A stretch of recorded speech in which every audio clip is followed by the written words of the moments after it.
आज से 2500 साल पहले जब पूरी दुनिया अपने आप को संभाल ही रही थी, भारत की धरती पर एक ऐसा तूफान उठा जिसने उत्तर भारत की राजनीति को गहराई से प्रभावित किया। एक छोटे से जनपद का एक ऐसे विशाल साम्राज्य में बदलना जिसकी सीमाओं को एक महान सम्राट के खून से भी नहीं नापा जा सकता था। ये कहानी है राजनीति की वो पाठशाला जहां तलवार से पहले दिमाग चलता था और जहां साजिशों और महत्वाकांक्षा ने पूरे एशिया को अपने घुटनों पर ला दिया। ये सिर्फ एक इतिहास नहीं है, ये एक महाकाव्य युद्ध है। शक्ति की वो भूख है जिसने एक साधारण राज्य को दुनिया की सबसे बड़ी ताकतों में से एक बना दिया। दोस्तों, आज हम बात करेंगे मगध साम्राज्य के उस स्वर्णिम काल की, जब एक के बाद एक ऐसे शासक आए जिन्होंने न केवल राज्य का विस्तार किया बल्कि पूरे उत्तर भारत को एक ऐसे सूत्र में पिरोया जिसने सदियों तक भारत का नेतृत्व किया। पहला सवाल, आखिर ऐसा क्यों हुआ कि मगध ही सबसे शक्तिशाली बनकर उभरा? क्या था उसका राज? मगध की ये विजय गाथा सैन्य शक्ति और राजनीतिक कुशलता का अनोखा संगम थी। ये एक ऐसा केंद्र था जहां प्रचुर मात्रा में लोहा और उपजाऊ भूमि थी, लेकिन इससे भी जरूरत थी इरादों की। ये कहानी है उन महान शासकों की जिन्होंने मगध को वो मुकाम दिया, राजा बिंबिसार से लेकर महापद्मनंद और फिर चंद्रगुप्त मौर्य तक। कैसे हर एक शासक ने पिछले से बड़ा साम्राज्य खड़ा किया, कैसे बदली गई राजधानियां राजगीर से पाटलिपुत्र, और कैसे ये शहर शक्ति का केंद्र बना। तैयार हो जाइए एक ऐतिहासिक यात्रा के लिए। 6ठी शताब्दी ईसा पूर्व। उत्तर भारत का नक्शा देखिए। यहाँ एक नहीं बल्कि 16 बड़े राज्य थे। इन्हें कहा जाता था महाजनपद। काशी, कोसल, अंग, मगध, वज्जी, मल्ल, चेदी, वत्स, कुरु, पांचाल, मत्स्य, शूरसेन, अश्वक, अवंती, गांधार, कंबोज। ये 16 राज्य थे। कभी गठबंधन, कभी युद्ध, कोई राजतंत्र था, कोई गणतंत्र। लेकिन सबसे बड़ी बात, इनमें से कोई भी इतना शक्तिशाली नहीं था कि पूरे भारत पर राज कर सके। लेकिन एक राज्य ऐसा था जो धीरे धीरे सबसे आगे निकलने लगा। वो था मगध। आज का दक्षिण बिहार। गंगा और सोन नदियों के बीच बसा ये इलाका प्राकृतिक रूप से सुरक्षित था। चारों तरफ पहाड़, घने जंगल और नदियां। दुश्मन के लिए यहां आना आसान नहीं था, लेकिन इससे भी जरूरी था यहां का लोहा। आसपास की पहाड़ियों में लोहे की खानें थीं। जिसके पास लोहा उसके पास हथियार, जिसके पास हथियार उसके पास ताकत।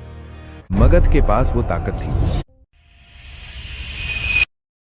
अब आते हैं हर्यंक वंश के पहले महान शासक राजा बिंबिसार कर। जब बिंबिसार गद्दी पर बैठा तब मगध एक साधारण राज्य था, लेकिन वो साधारण नहीं था। उसने सोचा, अकेले बल से कुछ नहीं होगा, पहले दोस्त बनाओ फिर दुश्मनों को हराओ। बिंबिसार ने 3 बड़ी शादियां की। पहली कोसल की राजकुमारी से, दूसरी वैशाली के लिच्छवी गणराज्य की राजकुमारी से, तीसरी पंजाब के मद्र राज्य की राजकुमारी से। एक साथ 3 शक्तिशाली राज्यों से रिश्तेदारी। अब कोई आसानी से मगध पर हमला नहीं कर सकता था। लेकिन बिंबिसार सिर्फ राजनीति नहीं करता था, उसने प्रशासन को मजबूत किया, सड़कें बनवाईं, न्याय व्यवस्था सुधारी, व्यापार को बढ़ावा दिया। उसकी राजधानी राजगृह, आज का राजगीर, एक समृद्ध नगर बन गया। चारों तरफ पहाड़, बीच में महल, सुरक्षा और सुंदरता दोनों। बिंबिसार ने कभी किसी राज्य पर हमला नहीं किया, लेकिन उसने मगध को इतना मजबूत बना दिया कि बाद के राजाओं के लिए रास्ता साफ हो गया। वो भगवान बुद्ध का श्रद्धालु भी था। बौद्ध धर्म को उसका संरक्षण मिला, लेकिन राजनीति में वो बहुत कठोर था। उसका अंत कैसे हुआ? उसी के बेटे ने, अजातशत्रु ने उसे कैद कर लिया और भूखा रखकर मार डाला। पिता को मारने वाला बेटा, यही वो बीज था जिसने मगध को और भी निर्दयी बना दिया। अजातशत्रु नाम का अर्थ है जिसका कोई दुश्मन ना हो, लेकिन असल में उसने दुश्मन खुद बनाए। पिता को मारने के बाद वो राजा बना, लेकिन उसे पता था कि उसके पड़ोसी उससे नफरत करते हैं, खासकर कोसल और वैशाली। उसने पहले कोसल पर हमला किया। कोसल का राजा उसकी मां का भाई था। फिर भी अजातशत्रु ने कोसल को हराया और उसके कुछ हिस्से पर कब्जा कर लिया। लेकिन असली युद्ध था वैशाली के लिच्छवी गणराज्य के साथ। लिच्छवी बहुत शक्तिशाली थे। उनके पास एक नई तरह की सेना थी। कोई एक राजा नहीं बल्कि कई सरदार मिलकर फैसले लेते थे। अजातशत्रु को इस युद्ध में सालों लग गए। बौद्ध ग्रंथों में इस युद्ध का बारीक वर्णन मिलता है। उसने नए हथियार बनवाए। एक रथ जैसा यंत्र जो पत्थर फेंकता था, कैटapult, एक और यंत्र जो बड़े चाकू फेंकता था, और एक भयानक हथियार, गरम तेल फेंकने वाला। अंततः उसने वैशाली को हराया, लेकिन यह जीत बहुत खूनी थी। हजारों लोग मारे गए। अजातशत्रु ने मगध की सीमाओं को बहुत आगे बढ़ाया। उसने राजगृह के चारों तरफ विशाल किलेबंदी करवाई और सबसे बड़ा काम किया, गंगा के किनारे एक छोटे से गांव को मजबूत किले में बदल दिया। उस गांव का नाम था पाटलीग्राम। बाद में यही पाटलिपुत्र बना, मगध की सबसे बड़ी राजधानी। अजातशत्रु के बाद हर्यंक वंश कमजोर हुआ। आखिरी राजा को उसके मंत्री ने मारकर खुद राजा बन बैठा। उसका नाम था शिशुनाग। शिशुनाग वंश ने बहुत कम समय राज किया, लेकिन उसने दो बड़े काम किए। एक, अवंती राज्य को हराया, जो दक्षिण में एक बड़ी ताकत था। दूसरा, वाराणसी को जीता। अब मगध का साम्राज्य पूर्व से पश्चिम तक फैल चुका था। लेकिन असली धमाका हुआ उसके बाद, महापद्मनंद के साथ। महापद्मनंद को इतिहास में सर्व क्षत्रांतक कहा गया, यानी सभी क्षत्रियों का नाश करने वाला। वो कौन था? कोई राजा नहीं, एक नाई के परिवार से आया था, या कहते हैं एक शूद्र मां का बेटा था। लेकिन उसने तमाम राजाओं को हराया। एक एक करके उसने लगभग सभी महाजनपदों को नष्ट कर दिया। जो काम किसी ने सैकड़ों वर्षों में नहीं किया था, वो महापद्मनंद ने कुछ ही दशकों में कर दिखाया। काशी, कोसल, अंग, वत्स, कुरु, पांचाल, मत्स्य सब मगध के अधीन। पहली बार उत्तर भारत का एक विशाल हिस्सा एक ही सत्ता के नीचे आया था। नंद वंश अब सबसे शक्तिशाली था। उनके पास विशाल सेना थी, 2 लाख पैदल, 20,000 घुड़सवार, 2,000 रथ, 3,000 हाथी। उस समय ये दुनिया की सबसे बड़ी सेनाओं में से एक थी। नंदों ने पाटलिपुत्र को भव्य नगर बनाया, लेकिन वो बहुत लालची और अत्याचारी हो गए थे। जनता उनसे नफरत करती थी, और जब जनता नफरत करती है तो कहीं ना कहीं एक विद्रोही जन्म लेता है। उस विद्रोही का नाम था चंद्रगुप्त मौर्य।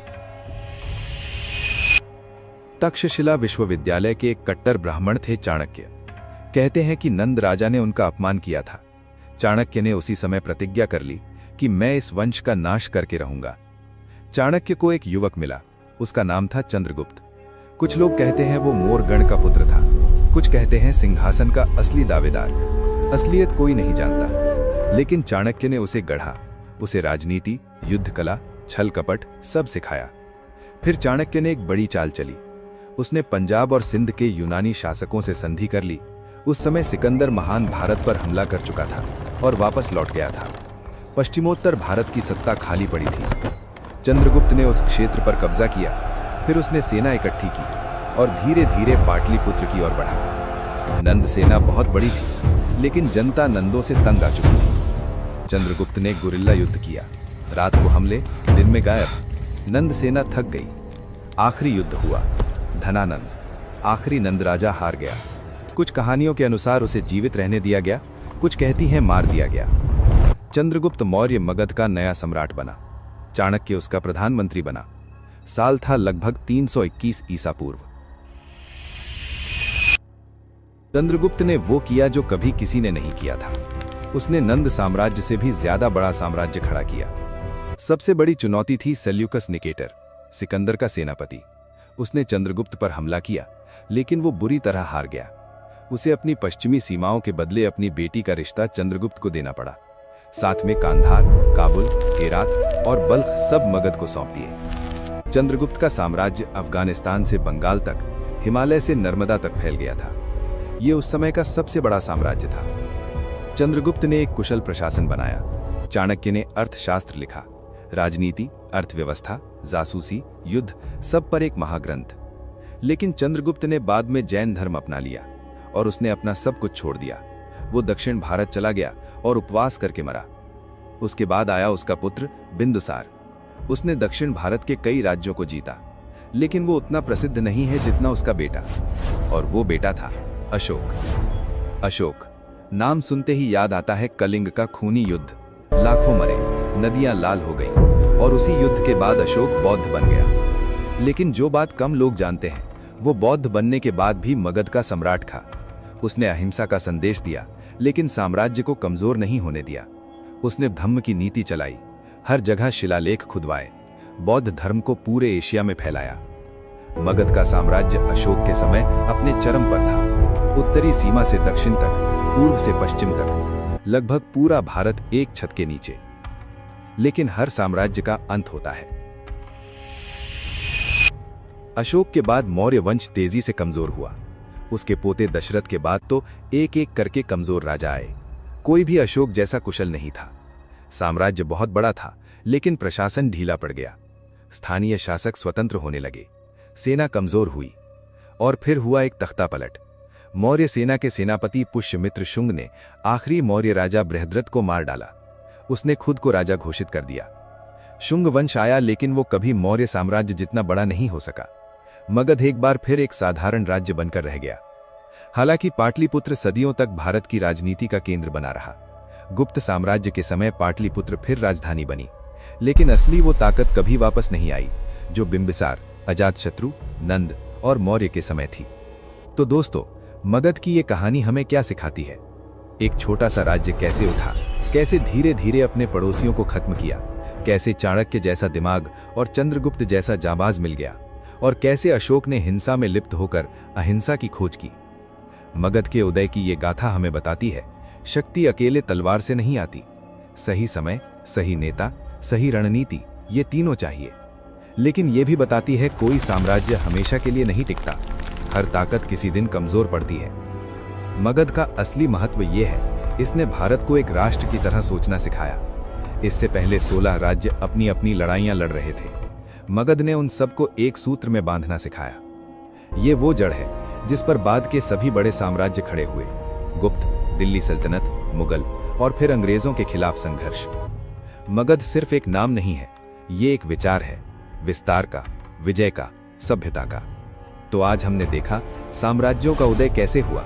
मगध से पहले बिंबिसार ने मिट्टी तैयार की, अजातशत्रु ने दुश्मनों को मिटाया, नंदों ने पूरे उत्तर भारत पर कब्जा किया, चाणक्य चंद्रगुप्त ने उसे एक साम्राज्य में बदला, अशोक ने उसे अमर कर दिया। यही है मगध की महागाथा। और शायद यही वजह है कि आज भी भारत की राजनीति और प्रशासन में मगध की झलक दिखाई देती है।